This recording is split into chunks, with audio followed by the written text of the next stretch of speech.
नमस्कार, मैं राकेश मोहन सिंह और आप देख रहे हैं नेक्स्ट 9 न्यूज़ पॉलिटिकल बाइट। दोस्तों, एक बार फिर से लोगों ने बृजभूषण शरण सिंह की गिरफ्तारी की मांग तेज कर दी है। सोशल मीडिया पर फिर से बृजभूषण ट्रेंड करने लगा है। आखिर क्या हुआ ऐसा कि लोगों के निशाने पर फिर से बृजभूषण शरण सिंह आ गया है?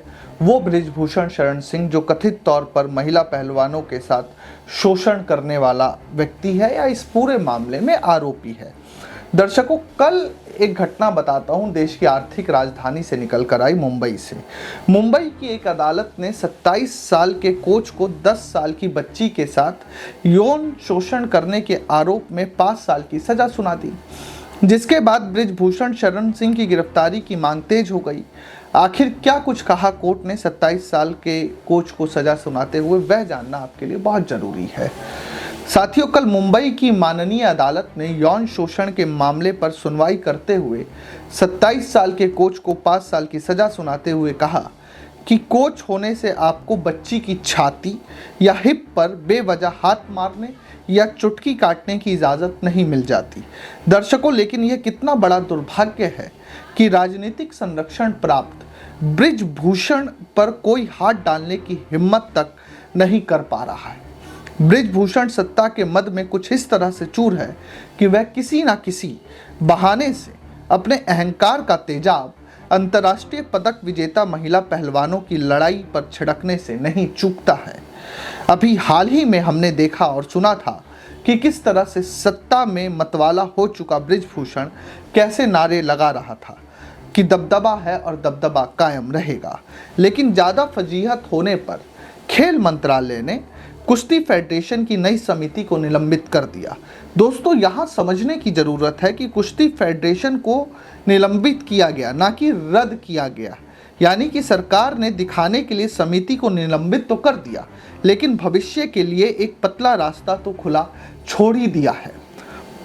लेकिन दर्शकों, आप खुद ही सोचिए कि राजनीति में ये कैसा दबदबा है, राजनीति का ये कैसा रौब है, राजनीति का ये कैसा चेहरा है कि जिन महिला पहलवानों ने देश को गौरव के क्षण दिए, गौरव के पल दिए, गौरवान्वित होने का मौका दिया, आज उन्हीं महिला पहलवानों को न्याय के लिए दर दर की ठोकरें खाने को मिल रही हैं या वह खा भी रही हैं।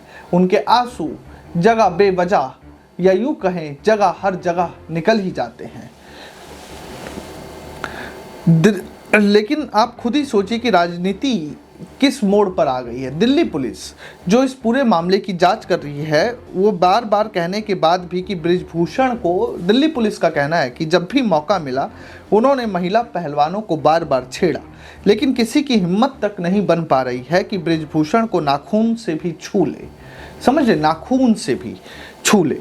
दोस्तों, बृजभूषण की गलत नीयत का आलम यह था कि कई महिला पहलवानों से पूछता था कि बताओ मैं धोती कुर्ते में कैसा लग रहा हूँ।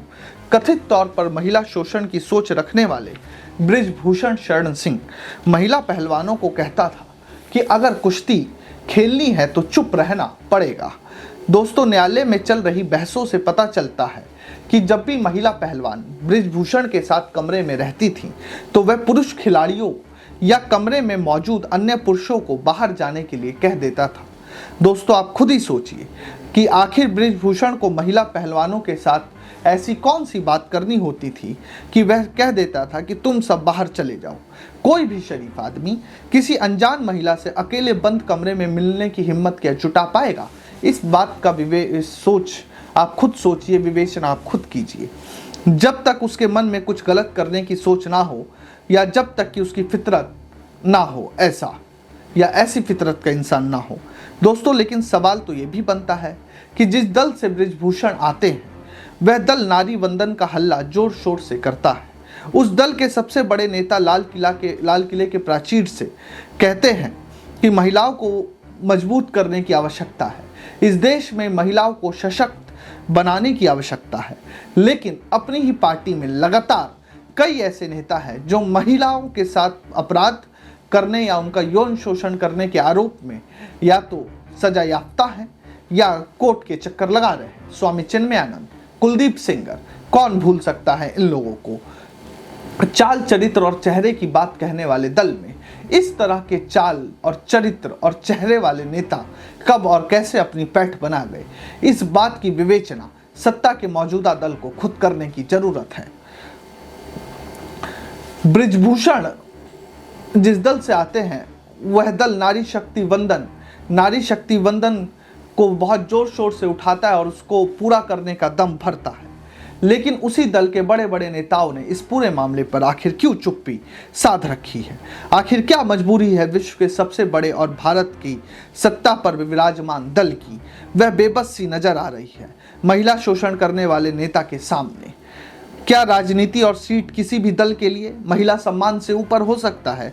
आखिर क्या कारण है कि बृजभूषण के सामने सीना ठोक कर सबको जवाब देने वाले और विश्व की दूसरी सबसे बड़ी इकोनॉमी को लाल आंख दिखाने वाले लोग भी शांत और लाचार ही नजर आ रहे हैं? लेकिन सवाल तो है कि आखिर क्यों ऐसा हो रहा है? तो बताते हैं हम आपको। दोस्तों, आपको बता दें कि आपराधिक और दबंग सोच रखने वाले बाहुबली बृजभूषण शरण सिंह की सीधी पकड़ यूपी की 5 लोकसभा सीट पर है। इनमें गोंडा, बहराइच, डुमरियागंज, कैसरगंज और श्रावस्ती सीट शामिल है। आपको बता दें कि बृजभूषण की पकड़ ऐसी है कि वह किसी भी दल में चला जाए वह अपनी लोकसभा सीट पर जीत हासिल करता ही है।